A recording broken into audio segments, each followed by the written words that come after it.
Mesdames et messieurs, nous vivons un tournant historique.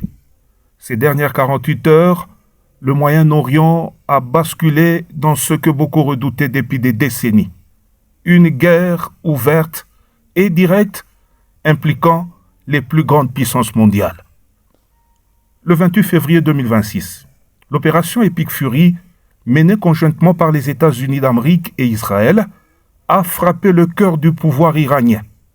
Aujourd'hui 2 mars, le bilan est sans appel. Le décès du guide suprême Ali Khamenei a été confirmé et l'Iran a lancé une riposte massive qui touche désormais 9 pays. Sommes-nous au début d'une 3e guerre mondiale ou à l'aube d'un nouvel Iran? Tout commence samedi matin. Selon un communiqué spécial du Pentagone relayé par Associated Press, l'attaque a été déclenchée à 4 heures locales. Le New York Times, citant des sources au sein du Mossad, confirme l'élimination de 48 hauts dirigeants en une seule vague. Le point de rupture est atteint lorsque Reuters et l'agence officielle iranienne IRNA confirment la mort d'Ali Khamenei. Donald Trump, sur Fox News, a justifié cette frappe comme une mesure préventive ultime contre le programme nucléaire. Une information corroborée par les rapports récents de l'AIEA qui indiquaient que Téhéran était à quelques jours du seuil critique. L'Iran n'est pas resté sans réaction. Dès le dimanche 1er mars, comme l'ont rapporté les radars de la 5e flotte américaine, une pluie de missiles et de drones s'est abattue sur la région. Selon Al Jazeera, Téhéran a changé de doctrine en frappant les pays du Golfe qu'il accuse de complicité. Émirats, Qatar, Bahreïn et Jordanie. Les images satellites analysées par Sentinel Hub montrent des impacts majeurs sur les infrastructures pétrolières. Le Guardian rapporte que l'aéroport de Dubaï a suspendu tous ses vols. En Israël, le système Arrow a intercepté des dizaines de missiles au-dessus de Tel Aviv, mais plusieurs impacts sont à déplorer dans le sud du pays. Face à cette offensive occidentale, les réactions de l'Est ont été immédiates et glaciales.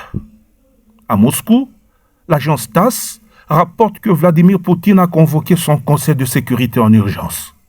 Le Kremlin dénonce un acte de terrorisme d'État et prévient que la Russie ne restera pas indifférente à la destruction de son allié stratégique.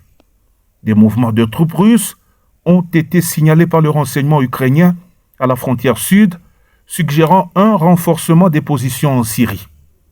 À Pékin, le ton est tout aussi dur. L'agence Xinhua clarifie l'opération Epic Fury d'agression illégale.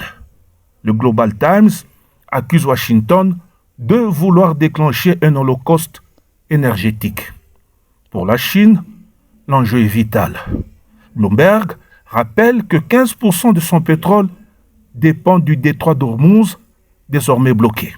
Pékin a d'ailleurs placé sa flotte en mer d'Arabie en état d'alerte maximale. Ce lundi 2 mars, l'AFP confirme l'entrée en guerre totale du Hezbollah.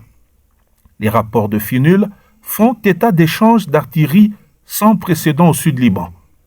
En parallèle, l'agence Bloomberg tire la sonnette d'alarme.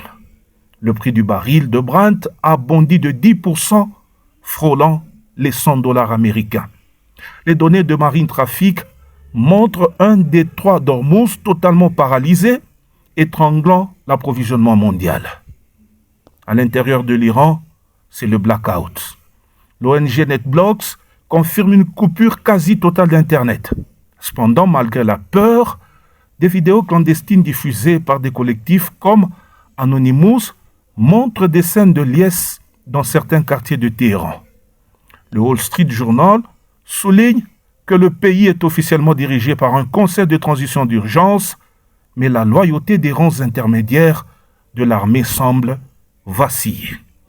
En 48 heures, le monde a changé.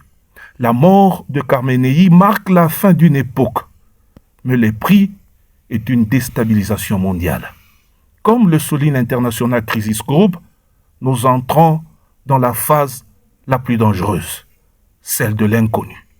Est-ce la fin d'une théocratie ou le début d'un incendie mondial? Donnez-moi votre avis en commentaire. N'oubliez pas de vous abonner pour suivre l'évolution de cette crise minute par minute. C'était Hugues Chibang. Restez donc bien informés, restez bien prudents.